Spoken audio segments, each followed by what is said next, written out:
I used to work for a local pizza joint. I'd bus to work early in the morning, way before my shift even started.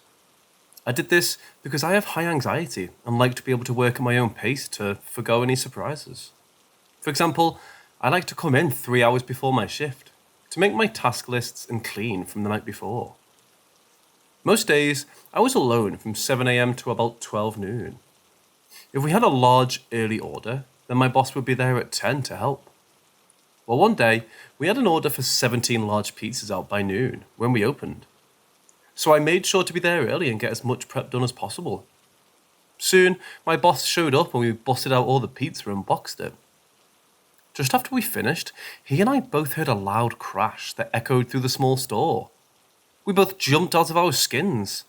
We looked at each other and I asked, "Did you hear that?" He shook his head yes, and we both looked behind us to see what fell. All the dishes for our store are on the central metal rack. It holds all our 6-inch pans and plastic pans for sauces and meats. All the metal pans and crusts and pretty much everything. We both expected to see it on the floor, but not a single thing was moved. Nothing. Nothing on the floor. Nothing shifted on the shelves. Not a single pan, spoon, or anything. We looked at each other dumbfounded.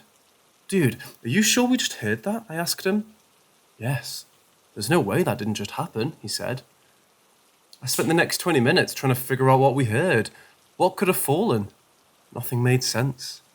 There wasn't even construction nearby for me to blame. I spent the rest of my time working there looking over my shoulder. I have a few stories from this job that kind of shook me, this being the start of it. After this, my boss never spoke of the incident again, even when I asked him. He ignored me and pretended it didn't happen. But he and I both know we heard it.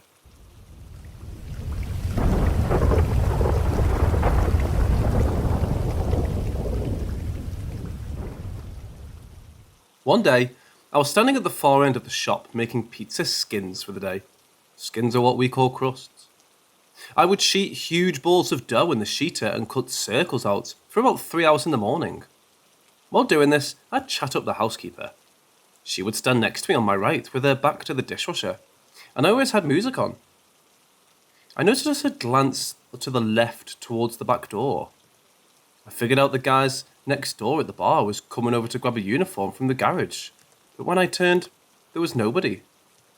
She walked away from me into the office and then came back. I asked her what was up. I thought I saw someone walking up, like they were coming in to get something, but when I looked at the security cameras, I didn't even see any cars parked outside, she said. Well, that's weird, but not unusual. We both chalked it up to a homeless guy looking for bugs outside to smoke. We continued chatting, and I got to take the stack of skins I made to the cooler behind me. I turned and almost dropped them all on the floor, and I wasn't alone. The housekeeper and I both almost dropped what we had in our hands. I couldn't believe it at first. As I looked up, I saw movement in the reflection of the oven. It's not possible, though, from where we're standing. The fluorescent lights don't cast shadows from this side. We both freeze. We watch it, thinking maybe it's one of us. Then it moves. It goes from the back of the oven to the front, and then gone. Her and I stand there for a few minutes. Then I walk to the cooler and move around, trying her best to recreate it, and I can't. I asked her if she saw that too, and she said, "Oh, hell yeah, I saw that." An hour later, and she took off for the day, so I'm pretty much alone at this point. I have 2 people next door in the bar, the opening cook and the owner. I had pretty much forgotten about the shadow on the oven side when I felt like someone was behind me. So now, I'm standing at the dishwasher and slowly turn around. And again, on the side of the oven, I see movement. This time I said "nope" really loud and went outside until some of the other guys got there. That place is absolutely haunted.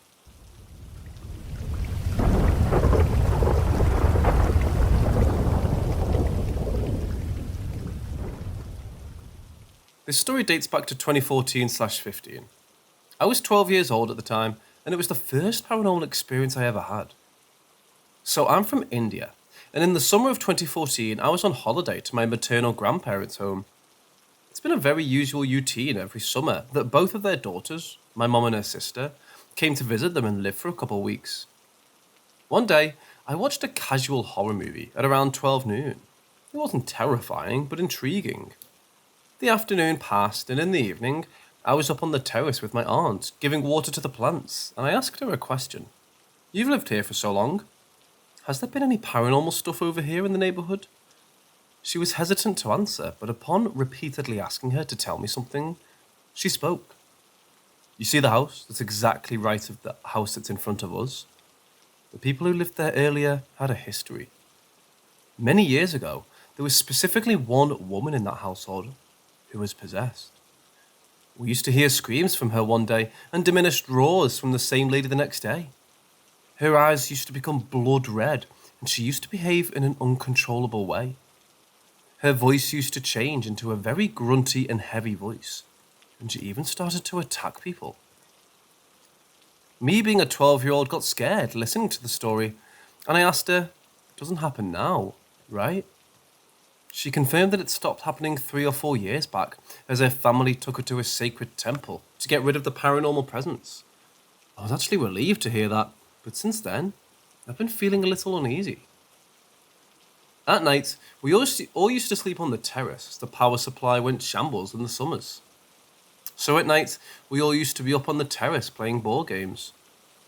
At 11 p.m, we finished playing and decided to lie down so as to sleep. At around 11:30, things were absolutely silent. Only the wind's noise and fluttering of leaves was to be heard. Just then, everybody heard a scream. It was a woman's scream, and a very loud and long one. Those who were sleeping woke up. I remember seeing all the neighbours standing on their terraces.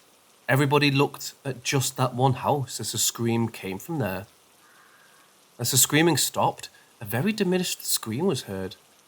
Everybody was on their feet, all looking at that house. The demonished voice continued for like a minute and was saying something in a very foreign language. Then it all stopped.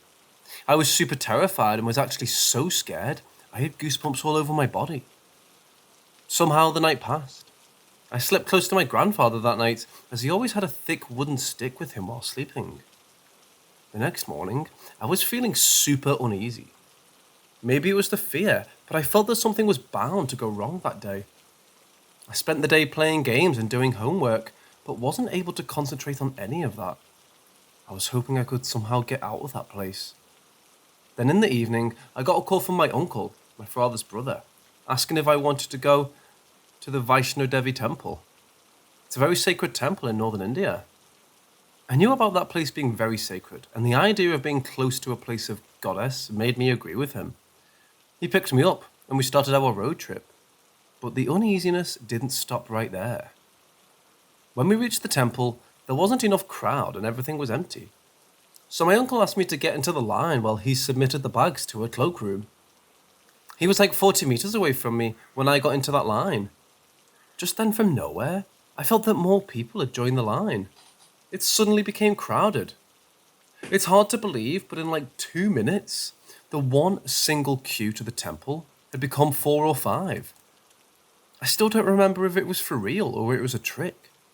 I started peeking through the gaps to look for my uncle. He was nowhere to be seen. My eyes were shooting fountains of tears as I was being absolutely crushed by the hustle-bustle of the crowd. I felt like I was being squeezed. Also, I didn't know where my uncle was. You know when you cry so much that your jaws begin to hurt? It was exactly that, and nobody from that crowd seemed to listen to a 12-year-old crying. Then enters a person who I honestly think was an angel, at least for me. So a man about 35 years of age came and covered his arms around me and lifted me up. He had the most trustworthy face of all time. I remember he said, "Don't worry, kid. Nobody will hurt you when I'm here with you." The line started moving forward. It felt like he was defending me against all the pushes that were made by the crowd. Just as I entered the temple premises, I felt blank. I was hearing no crowd noises, just that man's voice. I felt at peace. I still can't forget how calm I was at that moment. I bowed down to the goddess's statue. Then, As I exited from the exit door, I saw my uncle standing near the announcement booth. I ran towards him and hugged him. I'm still very close to him, and he too was relieved to see me. As I turned to see the man that had helped me, he was gone. It was like he vanished into thin air. I was surprised to see that the crowd too had reduced, but we decided to head back home. After that, I never felt the uneasiness that I was feeling for the previous 2 days.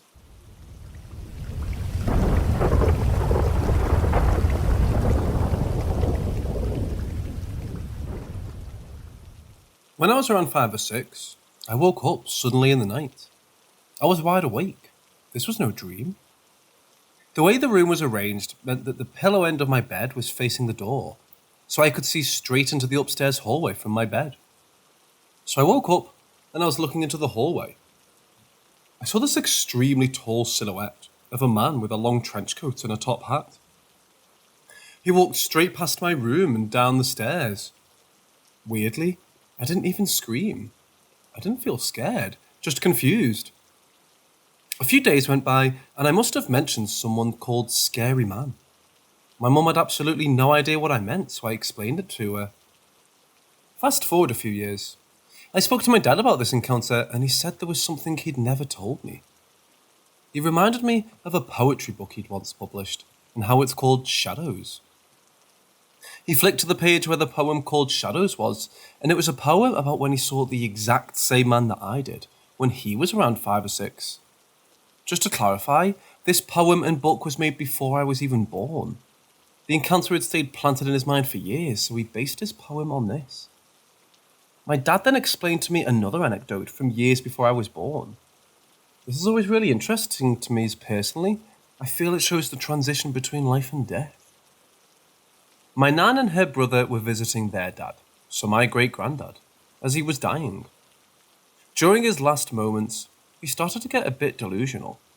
He said to them, "Don't worry, that man over there will look after me," as he pointed to the corner of the room where there was no man to be seen. I've always wondered if this could have been Scary Man's.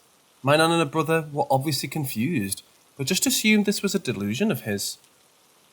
One of his final sentences was, "Someone get this cat off of me." Again, there was no cat. He sadly passed away and my nan and her brother returned home. But when my nan's brother returned, he realised his old age cat had somehow passed away. We all believed the cat my great-granddad saw was the spirit of the one that had just passed away.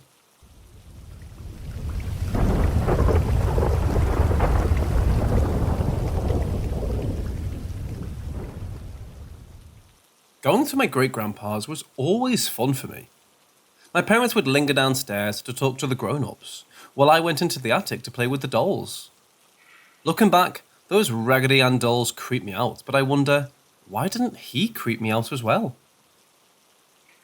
Going up to the attic was hard on my parents and grandparents. Through a small door, there was a narrow hallway and steep stairs, so they would just let me go up by myself most of the time and leave the door open. Besides, what's the worst that can happen, right? I remember taking the dolls out of the wooden toy box. There really wasn't much to do with them, honestly. I don't ever actually remember playing with the dolls, but that's always what I told my parents I was doing. It's hard to see younger me as a liar, but I think I was curious. I was curious about the man in the attic that would talk to me and keep me company while the adults talked about adult things.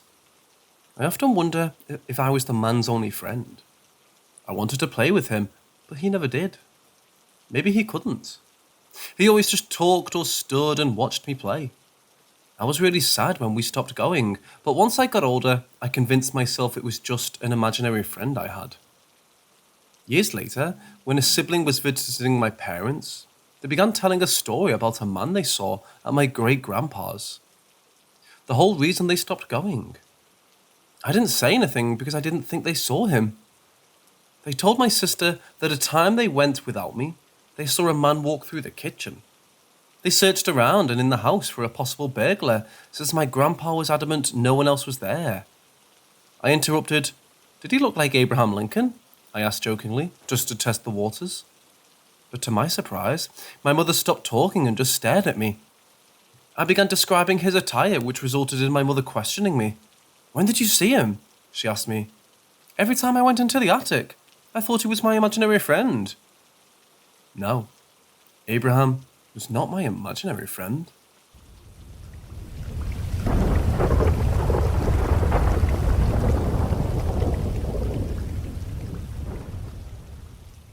My boyfriend was adopted when he was a toddler. He's originally from Africa. For privacy, I won't mention which country, and was adopted by a European family. He didn't know anything about his biological family while growing up.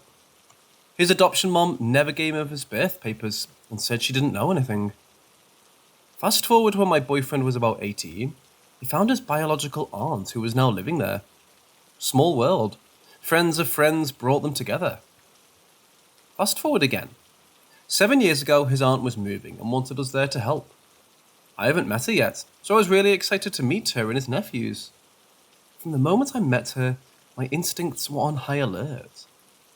The vibes and everything, although she was acting nice.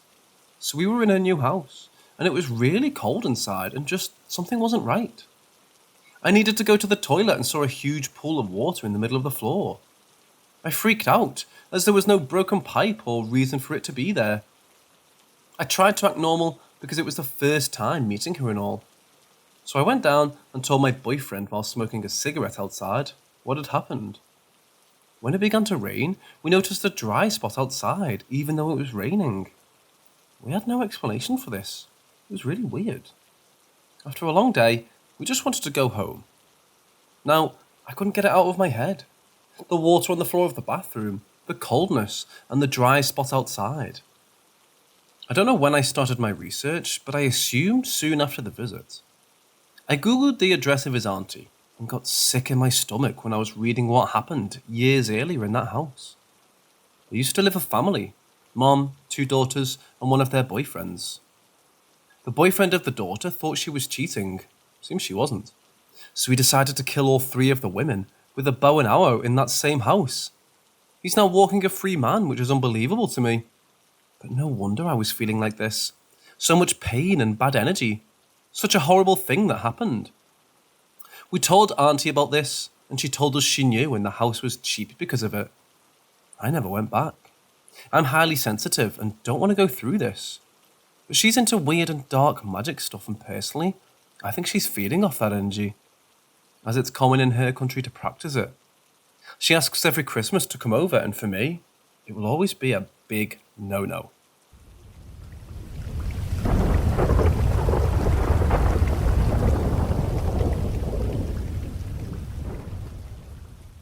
When I was about 8 years old, I lived in a house with my stepdad and mom.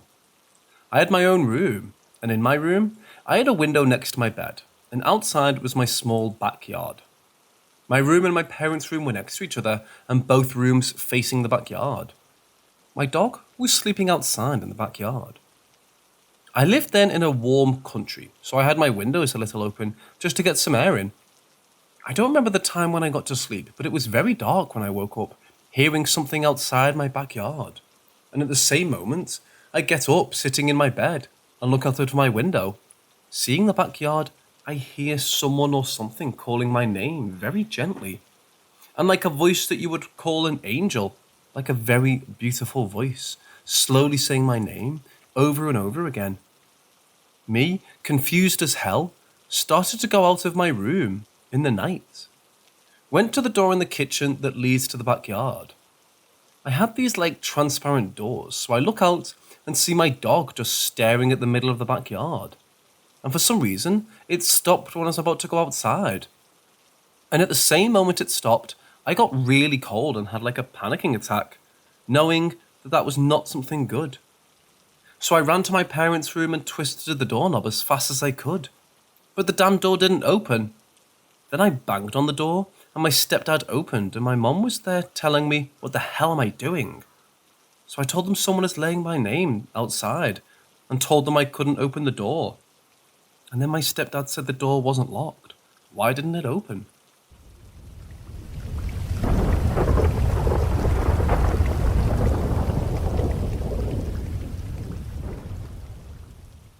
Years ago, I was a student nurse, training in a small cottage hospital in my hometown. My student nurse uniform was grey, which is an important detail, as is the fact that I'm a male nurse, not a female, and very obviously male too. So as a student nurse, I was asked by my mentor at the time to go and inform a patient she was being discharged the next day. I approached said patient and informed her of the news. Yes, I already know. Oh? Yes, that lady in the grey uniform told me. I thought it odd, being as I was the only person in a grey uniform at the time, and being obviously male, I couldn't see her getting confused. But I didn't think about it too much, as I had other stuff to do. I was then asked to tell a second patient something. I actually can't remember what it was. Something regarding upcoming treatment, and I got a near identical response. Yes, that other nurse already told me. Which other nurse? Oh, I don't know her name, but she wears grey like you.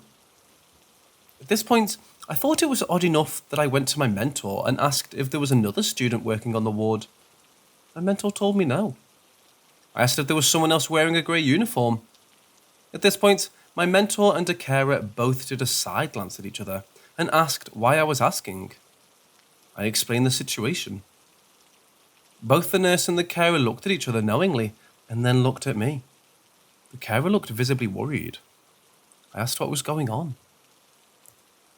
My mentor told me there were stories on the ward about a lady in grey who would sometimes interact with patients, and that also the old uniform in the hospital used to be grey. The carer started telling me how every so often a patient comes out with a lie about seeing or interacting with a nurse in grey, but the carer said she had never believed it until now. The fact I was a student from outside the hospital who had never heard the story, and the fact that I had come asking about this lady in grey, freaked her out a bit. I got continuous questions from the carer for the rest of the shift. Are you sure you've never heard of it? Are you sure you're not pulling my leg? But genuinely, I had two separate patients tell me they had both received information from a nurse in grey that day. The two patients were in separate parts of the ward, so it's not like they were communicating and playing a prank. And all the staff wore blue, apart from the housekeepers who wore burgundy. So, that's my little story about the lady in grey, who supposedly still walks around my local hospital, helping patients with their day-to-day.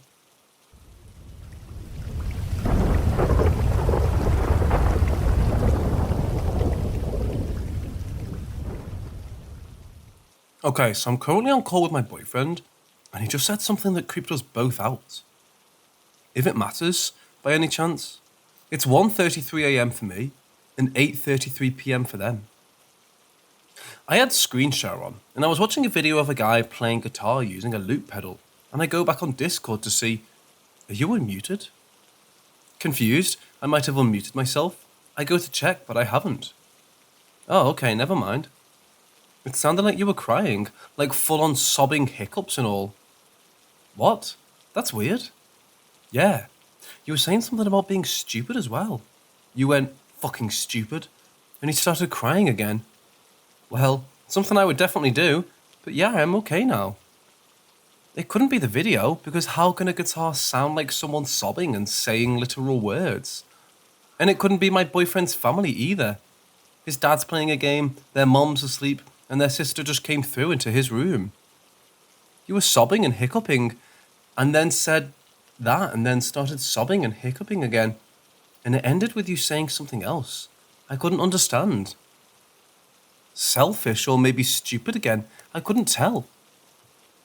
Has this ever happened to anyone else? If so, any ideas what it was? And you were able to share your experience?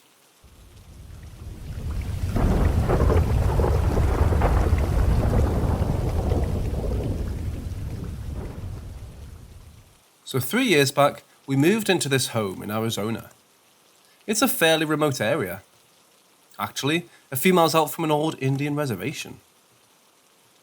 Back to the point. This house has been very pleasant for my family and I. Big house, big family, good little neighbourhood. Although for the past 2 years it's always been slightly odd. I'll hear the sound of footsteps running up and down the stairs at odd times of night. The sound of someone talking. Sometimes even that odd feeling of someone watching us. This isn't just me that has this feeling, it's everyone in the home besides my younger siblings who are below the age of 10. We're religious. My biological sisters and I are Christians while my stepdad is Mormon. My mom is non-religious, yet she still believes in spirits and demons, etc. Specifically, my older sister has always had this almost spiritual feeling, like she can feel things in the presence of things. I don't really understand what it's like because I've never experienced it. She always told us she can feel something in the home, and that it's just here. By it, I'm referring to Fred, our little household ghost. Enough has happened here, we gave it a name. If something odd happens, we just say, it's just Fred doing his thing, or something along those lines. Recently, though, Fred has been doing it a lot. We hear him running up and down the stairs, opening doors and making noise, stuff like that. The reason I'm making this post is due to the most recent happening.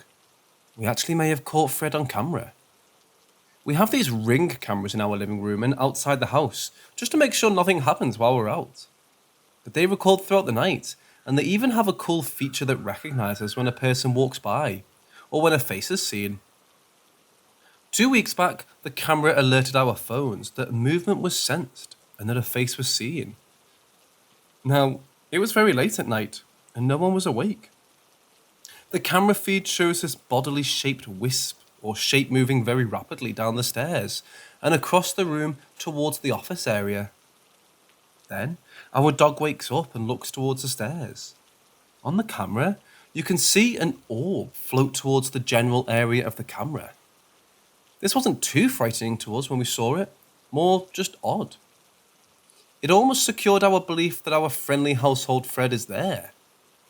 Sometimes we catch glimpses of Fred in the house, like a shadowy figure, flying by into a room, or specifically in my bedroom, we'll be sitting, and in the corner of our eyes in the room, a large figure will be there.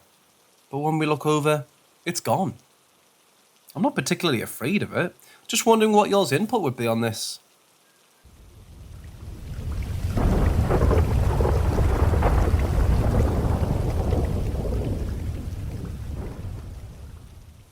My parents often moved, every 2 years.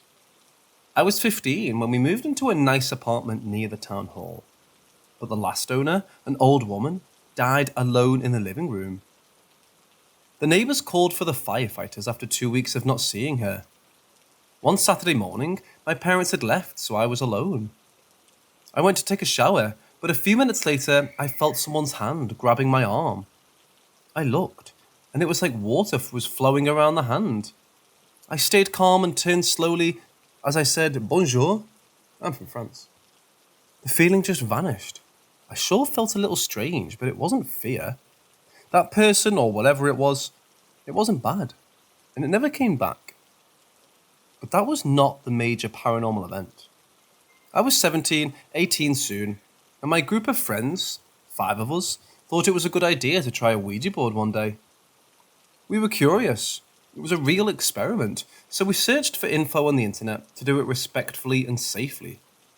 One night, we drew a Ouija board on paper. We took a glass, a GoPro, and we went outside, in the middle of an empty large green area with barely any trees. One rule was to put our finger straight on the glass, so the touch could transfer energy, I suppose. But if someone was trying to trick us, we would have seen it. The first 15 minutes, we tried to summon a spirit, but nothing happened. One of my friends takes off his finger because the position is uncomfortable to him, and he loses faith. So the 4 remaining continue to call for a spirit, and around 20 minutes, the glass begins to move by itself. It was very slow at first. Everyone thought that we were doing pranks to each other, but it began to move a little faster towards the yes. It's really hard to believe, even if it happens in front of your eyes. We asked for his name. It was Richard, and it took a while to get all the letters. I remember that we asked from what door he was coming, but I can't remember the answer. Anyway, he said he wasn't bad. To prove that he was there, each one of us asked a very personal question. I asked for the first letter of my mom's father's name, someone I never met, and I wasn't even sure of the answer myself. I had to check the day after with my mom to know that the spirit was right. And so was he for me and everyone else in the group. We asked if he had a link with someone, and he said yes. So, We asked for the name of that person, and it happened to be me. He said that it was from my mother, and she actually had a friend named Richard that died years ago. After that, I don't remember well what happened. One thing clear is when we wanted to end the session, one of my friends asked about something he shouldn't have, and the glass began to speed up like crazy, answering the question and immediately going towards the goodbye. We left the Ouija paper in the glass and walked fast towards my friend's house. When we got back, people that didn't want to come wanted to see the video we took with the GoPro, and well, for everyone, it was unexplainable. The next morning, I talked with my mother about it. She's not really religious, but she believes, so it wasn't hard. When I tried to show her the video, we watched the first 20 minutes, but as soon as it really began, my computer just shut down.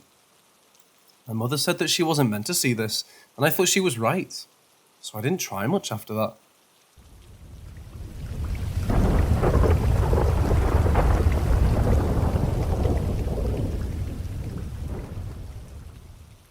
Our school has a washroom in the school grounds, and no one uses it because it's dirty. And they use the washroom in the school building instead. So naturally, that washroom becomes a place where all the crimes happened when I was in grade 6. Me and the boys thought of smoking cigarettes. One dude brought it, and during the game period, all 4 of us went there and did the smoking. And it tasted so bad that all of us immediately threw them away after lighting them, so all the money went to waste. Skip forward to 1 or 2 months later, where I thought that it tasted bad because it was my first time and went there. After finishing at least half of my cigarette, which I was forcing myself to do because it still tasted bad, and then I saw a kind of misty apparition in front of me, which somewhat looked like a shape of a girl. I didn't pay attention because I thought it was the smoke, because it had disappeared by then, and by now I couldn't bear the cigarette and threw it away, deciding not to do it again. Then while walking out, I heard footsteps. When I turned back, I saw a girl, same uniform as our school uniform, whose face was ghostly pale and definitely wasn't human. She went inside after staring for a few seconds. I started walking faster and went out of that place. I had got to know that during the construction of the terrace of our second school building, 4 girls had secretly snuck up during recess and were near the border to enjoy the pleasant weather and discuss a few secrets. All of them sat quite near the border part so they could look down in the school grounds at a few students. While talking about random stuff, a big insect came from somewhere and one of them got scared, lost balance, and somehow fell and landed right in front of that washroom and died. Her soul is not at peace, and she definitely haunts that washroom.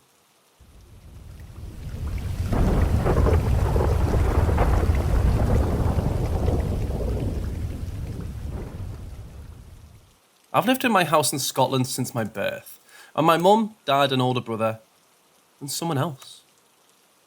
When I was younger, I vividly remember things being moved around, going missing, banging. That dreaded feeling of something is right behind me. You get it. I never realised until I was older that everyone else in the house experienced it all too. Strange things constantly happened, and it was all over the house, but mostly concentrated in my brother's room. The reason I'm bringing it up now is due to an experience that I had last night, which brought it all back. So as I said, things would constantly move. You'd put something down and find it on the kitchen floor. Keys would be removed from the door and dropped on the carpet, etc.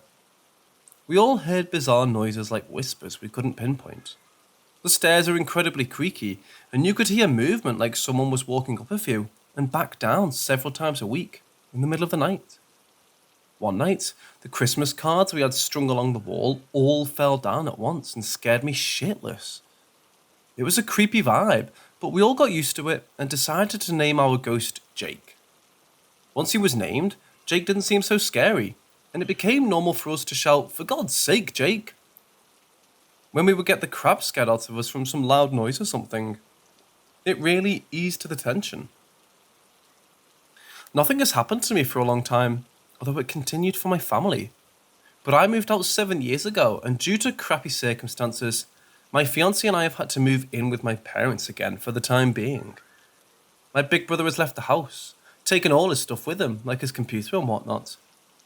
So last night, I was in the kitchen at 3 a.m. making a sandwich, when I heard footsteps cross my brother's room above me.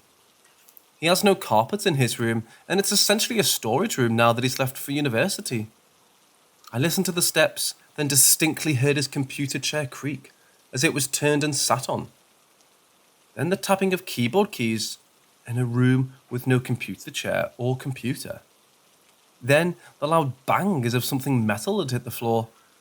Of course, I shat myself and refused to go upstairs until someone woke up to use the toilet and I would jump them. This is all important because 1, my brother is a massive dork who spends his life attached to computers, and 2, he has this seriously annoying habit of twirling metal spoons in his hand and dropping them all day long. It freaked me out like mad at first, but I remembered Jake, and honestly, I find it really funny that Jake has decided to pretend to be my big brother and is copying his movements now that he's left the house. Maybe he misses him. Next time I'm up at 3 a.m, I'll remember to just shout, "For God's sake, Jake," up the stairs. Maybe I'll be able to make it back to bed on my own.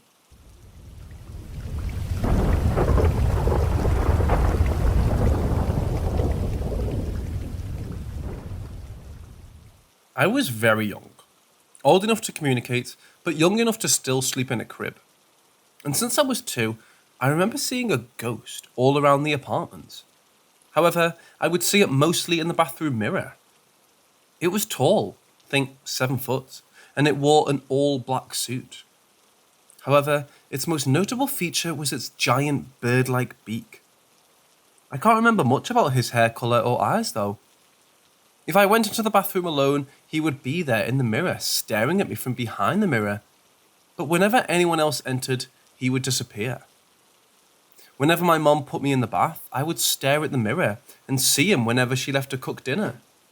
The entire time she was gone, I would scream and cry for her to return, saying things like, "He's watching me, he's in the mirror, he's scary," and so on.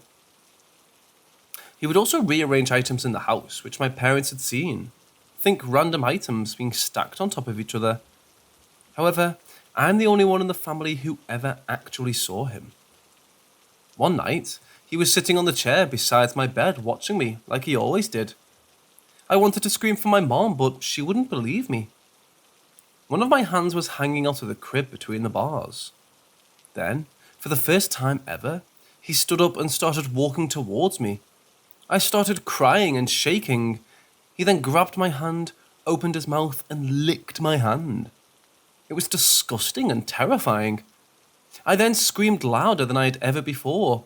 As soon as I did, the ghost disappeared. My mom came to see what was happening to me. I told her what had happened, and she took me into her bedroom onto the bed to comfort me. I don't remember much of what happened afterwards except a small memory of my mom touching my hand, looking at my dad and saying, "It's wet, her hand's wet." However, I never saw him again after that night. A few months later, the apartment burned down after someone fell asleep while smoking a cigarette, and nothing paranormal has happened to me since.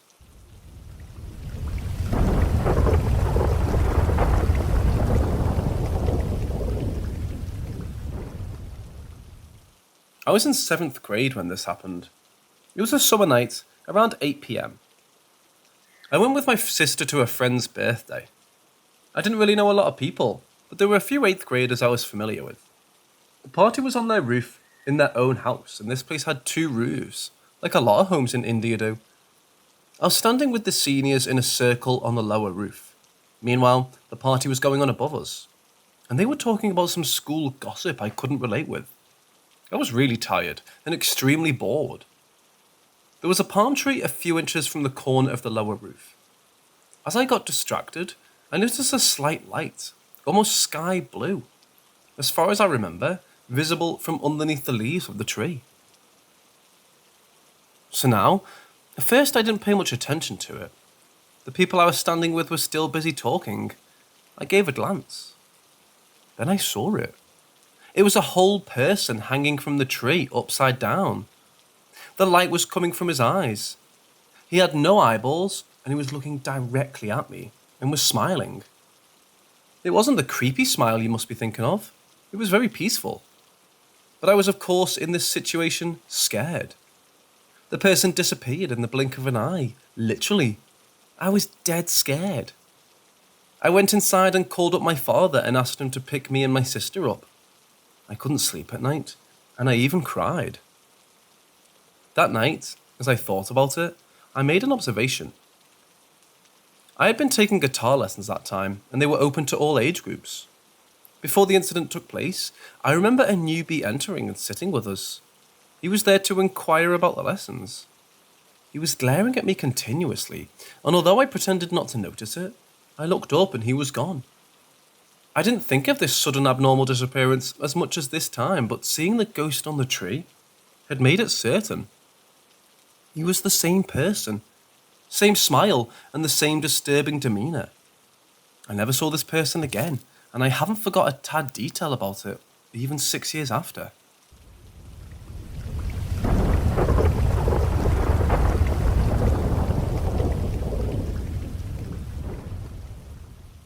My name is Ada. I live in Turkey. The story I'm going to tell happened to me in 2010 in Izmir city.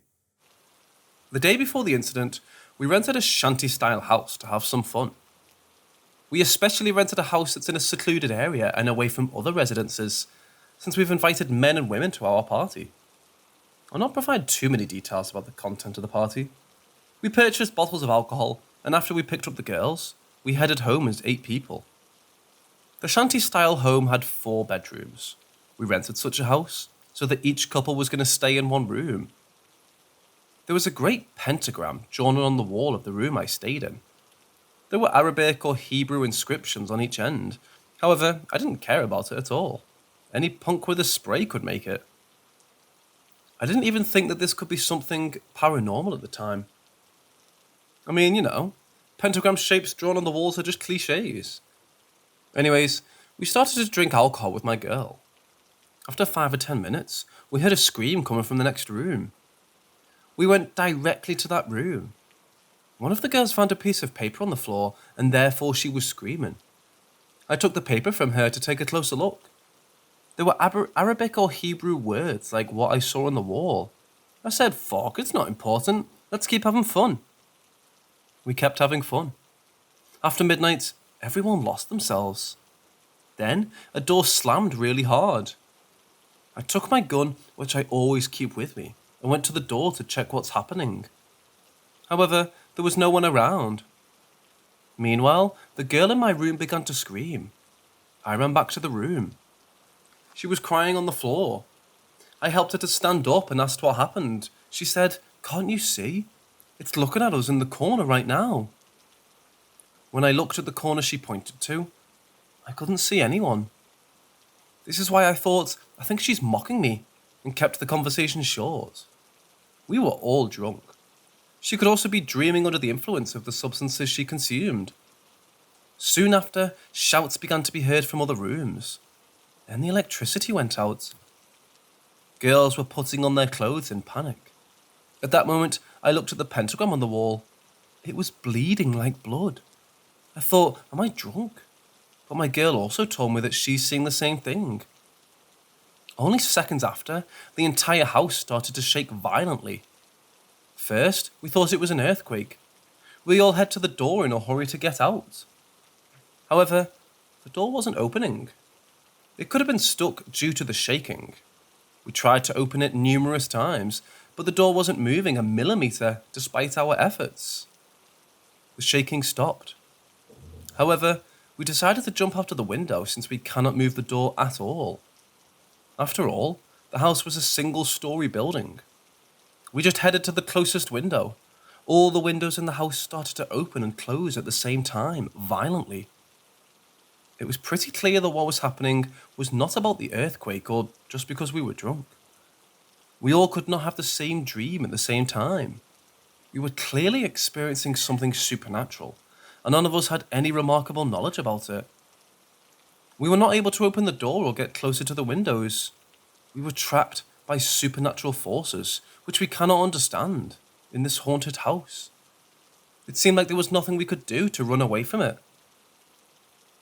None of us had any idea what would happen to us in the next moment. In other words, we were full of true fear and uncertainty. In the end, I couldn't resist and started to cry, just like all my other friends. Nothing unusual happened unless we got closer to the door and windows. Therefore, we all gathered in the middle of a room, completely helpless, exhausted, and not knowing what to do, and waited until 4:30 a.m. In the morning, everything was back to normal. The door opened. We all ran out of that haunted house without even looking back. A while after this terrible event, my curiosity beat me, and I went to the neighbourhood of that house. I asked about the history of that house to someone living in that neighbourhood. He said, "Brother, are you mad? A man living in this house committed suicide after killing his wife and daughter. This house is hexed. Who rented this house to you?" After this conversation, I called the man who rented the house to us. However, no one replied. The operator was constantly telling, "The number you have dialed is not used." Today, my friend who would join the military is mentally unstable. I don't know what others are doing since. They don't talk with me anymore.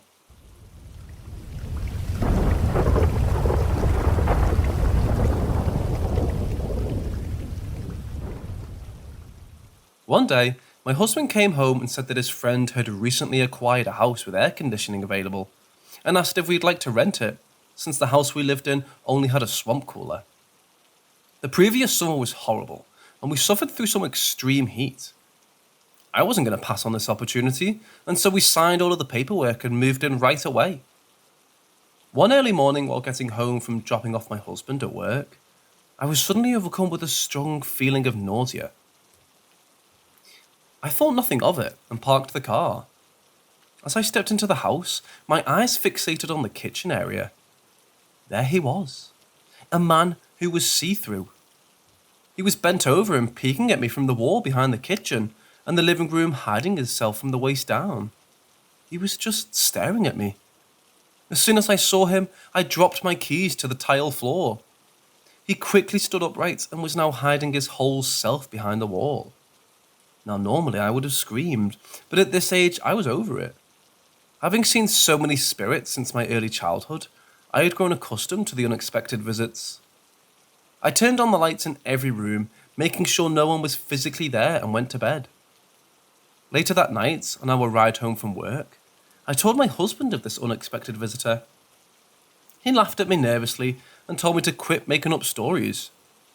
I brushed him off because I knew that he had never experienced anything like this before.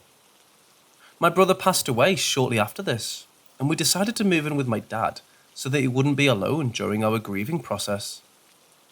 My husband didn't work on Mondays, and he decided to finish cleaning out that house and turn in the keys to the landlord, since that was his friend. When I got to my dad's house that night, my husband said that he needed to talk to me. I asked him if he had turned in the keys, and he yelled yes. He said to listen to him, and that what he had to say was serious. I sat up straight and gave him my full attention without saying a word. He said he had gone into the rental house and started to sweep the floors. Since there was no furniture inside, he said that every noise echoed. As he started to sweep, he said he heard a man's voice clearly say, "Do you need some help here?" He said it startled him, and he began looking around and saw that no one was there. He said that every hair on the back of his neck stood up and swore that it sounded like someone was standing right behind him, talking directly into his ear. He said he ran out of that house so fast, he forgot to lock the doors. He finally decided to tell me that the landlord had bought the house because the little old man that lived there previously had died inside this home, and that he had been dead for some days before anyone found him. After having experienced the first hand, it's safe to say my husband is now a believer.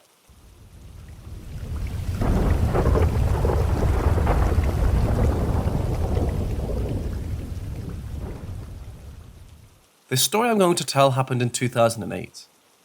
I started to work with two other people besides me to dig an illegal tumulus, a king tomb, in a central Anatolian city to search for treasure. Our goal was to dig for 9 meters to reach the tunnel and burial chamber. On the first day, we dug for 3 meters. We used to dig at night and stop working in the early hours of the morning.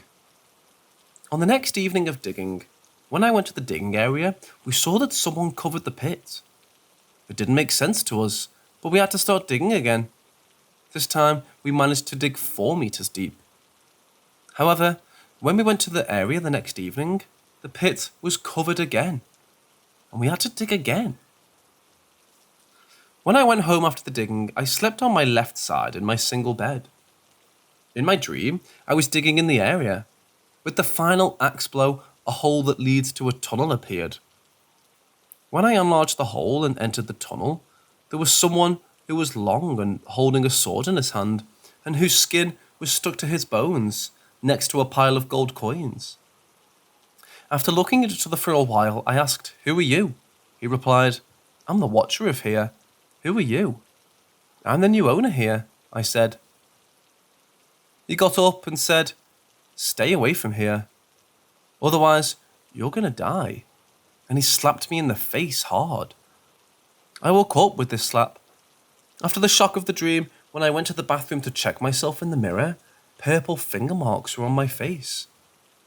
I couldn't get out of the house for a week because of this terrible dream. My friends and our team called me wondering why I never showed up. I tell them about the terrible dream I had, and I'll never go there again. And I also advised them to not go there too.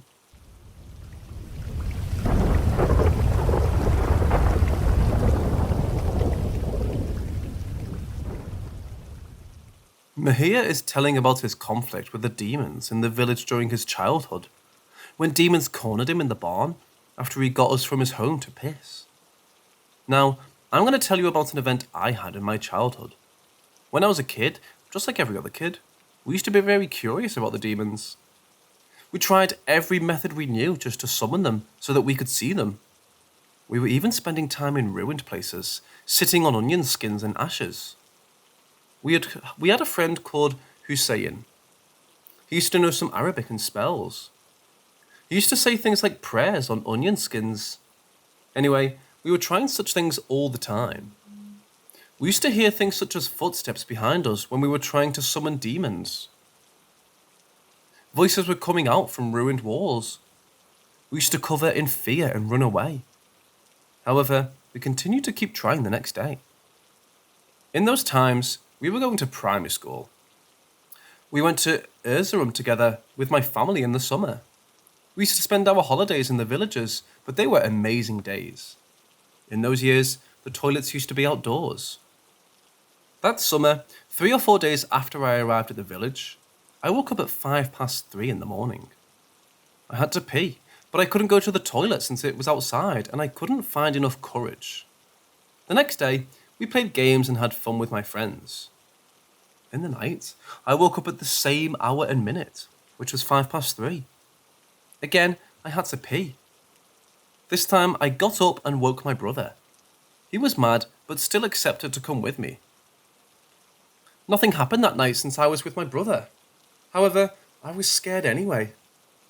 I was wondering why I always wake up at the same hour and minute every night. I woke up at the same hour and minute the next night. This time, I said to myself, I can go to the toilet quickly on my own. I swear, I still feel fear whenever I remember the following things, which I'm going to tell right now. I went to the toilet and came back. I left the door of the home, but it was closed when I came back. I was knocking on the door, but no one was answering. I went and knocked on the window. It was like people in the home were not hearing the knocks at all. I told myself, at least there's a small hut next to the barn. I can go there and sleep. I'll wake up in the morning when my aunt comes to milk the cows and I'll go home. I got closer to the barn, where there was hay. I heard a voice from the small hut next to the barn. I stood still without moving and focused on the sound. Someone was laughing in the hut. I froze. I asked, who's there? I took a step forward and started to hear a baby crying. I started to say all the prayers I used to know in fear. Meanwhile, the sound stopped. I thought about going back to the house. However, I feared the same thing may happen again, and I should not walk home alone at night by telling myself, I will enter the barn next to it, say my prayers, and sleep. I couldn't understand what kind of courage got me at that moment. I think I found courage because the voices stopped when I said prayers. Anyways, I entered the barn while saying prayers. I made a bed for myself with the hay. Of course, the barn was a weak structure that was made of wood with gaps between them. However, I wasn't able to think of anything else by saying prayers. Later, I laid down the hay and stayed like that for a while. Of course, I wasn't able to sleep because of fear. I wanted the morning to come as soon as possible. I was thinking the time would pass faster if I slept, but I wasn't able to sleep due to fear. About 15 minutes passed in this way. I was about to sleep, but I started hearing the knocks on the door of the barn. I opened my eyes. I thought someone entered the barn. I was able to see outside since there were gaps in the woods of the door. However, I couldn't see anyone in front of the barn. I noticed that someone is coming again, thus I started to say prayers. Then the sound stopped, and I was saying prayers without stopping due to fear. I wasn't able to leave there either. I wanted the morning to come as soon as possible because I knew that my aunt would come to the barn early in the morning. I was waiting for her. I stopped saying prayers 5 or 10 minutes later. I started to hear knock-knock voices on the door again. I started to say prayers again. When the sound stopped, I wanted to get out of the barn and return home while saying prayers. I opened the door and started to run to my aunt. I was running really fast, which I cannot describe right now. I felt that someone was chasing me while I was running, because I was hearing footsteps on the stones behind me. I yelled a lot when I arrived home and finally my parents woke up. Then the thing behind me disappeared. I told my parents what happened. The next day, they took me to the Hodja in the village. The Hodja said prayers and prepared a protective amulet. I'm really thankful of that Hodja. It's because I've never experienced such incidents again after wearing the amulet. It's been more than 10 years since the event, and I still cannot forget it.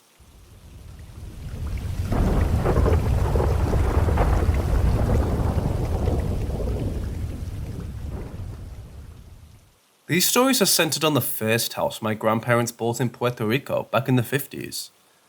When I was little, back in the 80s, my grandmother and my mother would tell me the things that happened in that house, on my grandmother's side.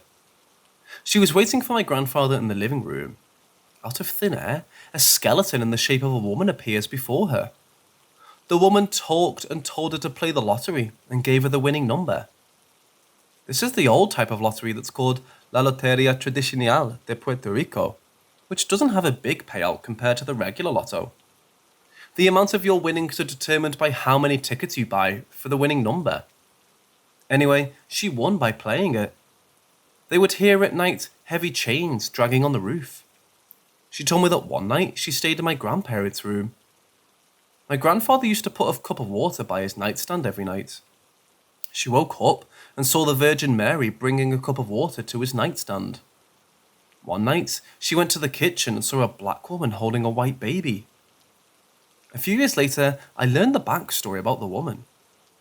I was 14, and I tell this story to a new friend I met in the area. So the story is at the house in front of my grandparents. At the time, it was abandoned for a lot of years. Ever since I was little, I remember it being abandoned. So in the 1930s, there was this guy who was involved in the mafia. He met a woman of colour and they fall in love.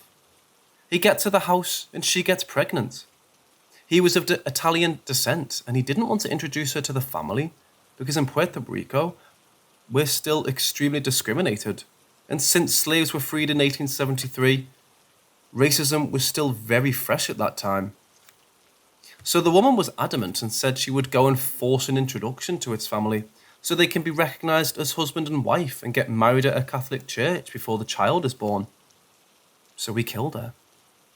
So, going back to my childhood house stories, I'm in my 30s now, and after my grandparents died, me and my mum stayed at the house for months before she sold it. I know when I was little, I never experienced anything, but I was always terrified of that house. But one day, my mum was out and went to her room for a while, because that was the only room with an air conditioner. I go out of the room and as soon as I opened the door, there was this figure that was standing for like 3 seconds and disappeared. I think it was a woman, but it was filled with a very bright light with pulsating colours. I never felt afraid when I saw it.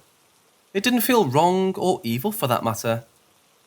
Other than that, those last months before selling the house, we didn't hear, fall, or see anything at all. Now my uncle, he was kind of helping out with the renovations, but he was a junkie, and he was always up to something and sometimes stealing stuff. He only stayed one night at the house, and after that, he wouldn't stay no more. I guess whatever was in the house didn't like him. The sounds of heavy chains being dragged on the roof started. He would feel someone banging from the inside of the closet, and my favourite, the doorknob would shake violently, trying to open the door. My grandmother always told me that back in the 50s and 60s, the house was extremely active, and other places as well, when they visited different places in Puerto Rico. As years passed by, the activity everywhere got less noticeable. I'm guessing TV, technological advancements, at least that's one of my stories. The other one was after my brother died. I got to see him and say goodbye. I was consumed by the fact that I just couldn't say goodbye to him, so I would see him constantly for almost a year. I never was scared when seeing him, and seeing him constantly gave me such a perspective when it comes to when we die, that we don't really die. We just go back home, where we really belong. Anyway, before my brother died, I was still scared of the dark. I used to be since I was little, all the way until I was 25 years old. But after seeing him and interacting with him, after he died, that took my fear of the dark and ghosts.